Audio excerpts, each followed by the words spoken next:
सभी को मेरा नमस्ते। प्रश्नावली 6.1 का प्रश्न नंबर 3। वह सबसे छोटी संख्या ज्ञात कीजिए जिससे निम्नलिखित संख्याओं को भाग देने पर भागफल एक पूर्ण घन संख्या प्राप्त हो जाए। हमें कुछ संख्याएं दे रखी है, इनको पूर्ण घन संख्या बनाने के लिए अब हमें गुणा नहीं करना, अब हमें भाग देना है। तो 81 का अभाज्य गुणनखंड करेंगे। 81 एक विषम संख्या है, इसलिए इसको 3 से भाग देंगे। 3 से भाग देने पर 27, 3 9 27, 3 3 9, 3 एकम 3। 81 का 3 गुणा 3 गुणा 3 गुणा 3 पूर्ण घन संख्या बनाने के लिए हमें 3 का समूह बनाना होता है। 3 का समूह बन रहा है पर एक 3 बच रहा है, तो अब हमें गुणा नहीं करना, हमें भाग देकर इसको 3 को ख़त्म करना है।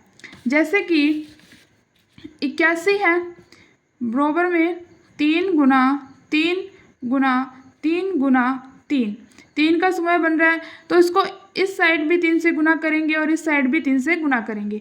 3 को 3 से ख़त्म कर देंगे, इसको ख़त्म करेंगे 27। तो 3 का घनमूल क्या होगा? 27 होगा। तो अब हम लिख सकते हैं 81 को पूर्ण घन बनाने के लिए 3 का भाग देंगे। दूसरी संख्या है 128। 128 का अभाज्य गुणनखंड करेंगे। 128 का अभाज्य गुणनखंड करेंगे। यह एक सम संख्या है, तो इसको 2 से भाग देंगे। 6 और 4, 2 से भाग देने पर 3, 2, 2 से भाग देने पर 1 और 6, 2 से भाग देने पर 8, 2 से भाग देने पर 4, 2, 2, 1। तो 128 को कितनी बार गुना किया?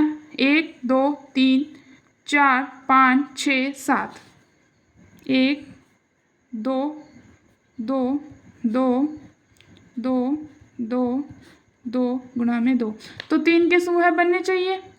ये एक 3 का समूह बन गया, एक 3 का समूह बन गया, 1 2 रह गया, इसे हमें ख़त्म करना है। तो क्या करेंगे? इसको 2 से भाग देंगे। तो 128 को पूर्ण घन बनाने के लिए 2 का भाग देंगे, तो ये हमारी पूर्ण घन संख्या हमें मिल जाएगी। अब हम 135 का अभाज्य गुणनखंड करेंगे।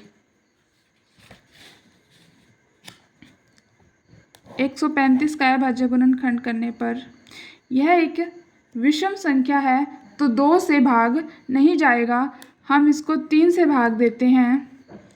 ये आ जाएगा 4 तिये 12 और 5 तिये 15। 3 एकम 3 और 5 तिये 15, 3 पंजे 15, 5 एकम 5। 135 बराबर में 3 गुना 3 गुना 3 गुना 5, तो 3 का समूह बन रहा है, 1 बच रहा है, तो हम इसे क्या करेंगे? भाग दे देंगे, तो हमारी एक पूर्ण घन संख्या प्राप्त हो जाएगी। 135 को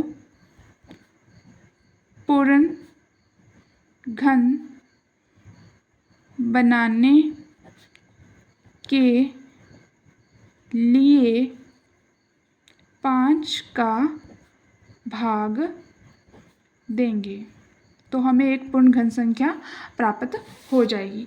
इसी प्रकार 152 का अभाज्य गुणनखंड करेंगे।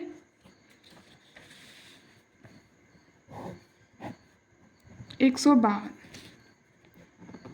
यह एक सम संख्या है, 2 से भाग देंगे 96, फिर 2 से भाग देंगे 48, 2 से भाग देने पर 24, 2 से भाग देने पर 12, 2 से भाग देने पर 6, 2 से भाग देने पर 3, 3 एकम 3। तो अब हम लिखते हैं 192 बराबर में 2 गुना 2 गुना 2, 2 गुना 2 गुना 2 गुना 3। तो ये 3 का समूह बन रहा है, ये 3 का समूह बन रहा है, 3 बच रहा है। तो हम इसे क्या करेंगे, 3 से भाग देंगे पूर्ण घन संख्या प्राप्त करने के लिए। तो हम लिख सकते हैं 192 को पूर्ण घन बनाने के लिए 3 का भाग देंगे। 192 को जब हम 3 से भाग देंगे तो हमारे पास पूर्ण घन संख्या आ जाएगी।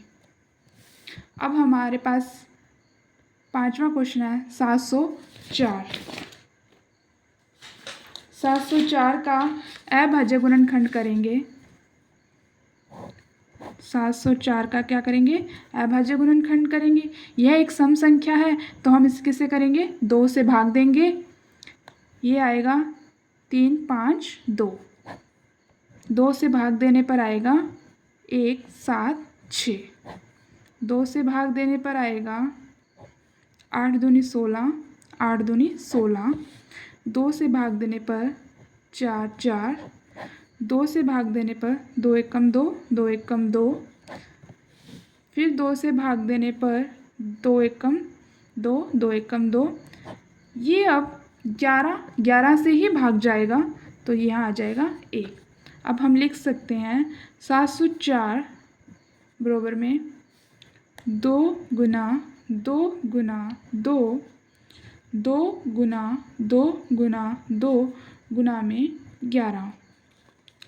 तो हमें 3 के समूह बनाने हैं। पूर्ण घन संख्या बनाने के लिए हमें 3 के समूह बनाने पड़ते हैं। तो ये 3 का समूह बन गया, ये 3 का समूह बन गया, 11 हमारे पास रह गया। तो हमें 704 को 11 से भाग देने पर हमें क्या मिल जाएगी, एक पूर्ण घन संख्या मिल जाएगी। तो हम लिख सकते हैं 704 को पूर्ण घन बनाने के लिए 11 का भाग देंगे।